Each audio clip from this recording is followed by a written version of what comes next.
Hello, I'm Hira, your cartoon girl for today's video. Welcome back again. Yung recent video natin, nakilala ko si FCBC. So, for today na naman, papakita ko sa inyo kung paano gawin yung task at kung paano mag-withdraw. Okay, this one is so simple. So, yung mga gusto din yung mga gustong mag-try ng pa-enter nila ng 3 days, you can check my link here. Ilalagay ko lang mamaya sa comment section or sa description box. So, ayan.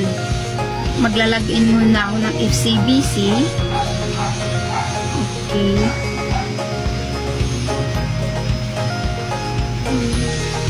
Ayan. Mag-login na tayo. So, balance ko is 50 kahapon pa yan, no? Kahapon pa itong balance ko. So, ayun. Ito yung ko. Ito yung kahapon kong earning. Tapos, today, hindi pa kasi ako gumawa ng task. Kasi nga, ipapakita ko sa inyo. So, okay. Punta po tayo here. Punta tayo dito sa task area.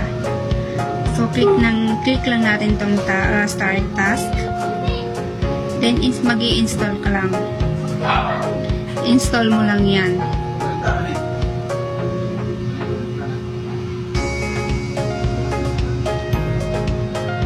Mag-i-install ka lang. So, parang yung mga may RCBC dyan, sim lang din sila nito. Sim lang sila ng task. So, napaka-enjoy din kasi may kagabi, may pag-game sila. May mga questions sila about sa FCB. So, may pa-premium sila ng 30, may pa-50 at saka 100. Ayan. Download muna tayo.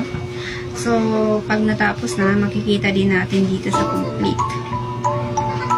Wait lang ha. Okay, nakikita niyo naman dyan sa screen. And success na yun. Bali, 3 na lang yung i-install natin ha. Tapos mag-withdraw tayo dito, guys. Papakita ko sa inyo. So, ayan, isa na lang yung i-install natin. Tapos na yung natin. So, may sila here. May pa-online service sila. Yan yung if may katanungan ka, pwede kang mag-ask sa kanila. Okay, malapit na tayo matapos. No?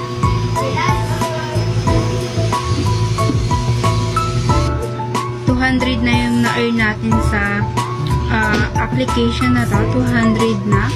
Dahil nga 100 yung una. So, 4 na araw, naka 200 na ako kasi kada one day, 50. So, 4 days, ika 4 days ko na ngayon. So, ayan nga guys, mag-withdraw na tayo na 100. Tapos, ang password. Okay, submit. Ngayon, nasa pending review na siya guys. So, ayan, as you can see, pangalawang withdrawal ko na ngayon. At 10% yung tax nila. Kaya hindi ka mag-aalaman. So, okay, wait natin ha. Wait a minute. So, naging 0 balance ako kasi nga, withdraw ko na. Ayun na nga guys. So, dumating na siya. Ayun, paid na siya. 90 pesos. Dumating na sa Gcash natin. Yan, diba? As you can see, legit na legit, guys.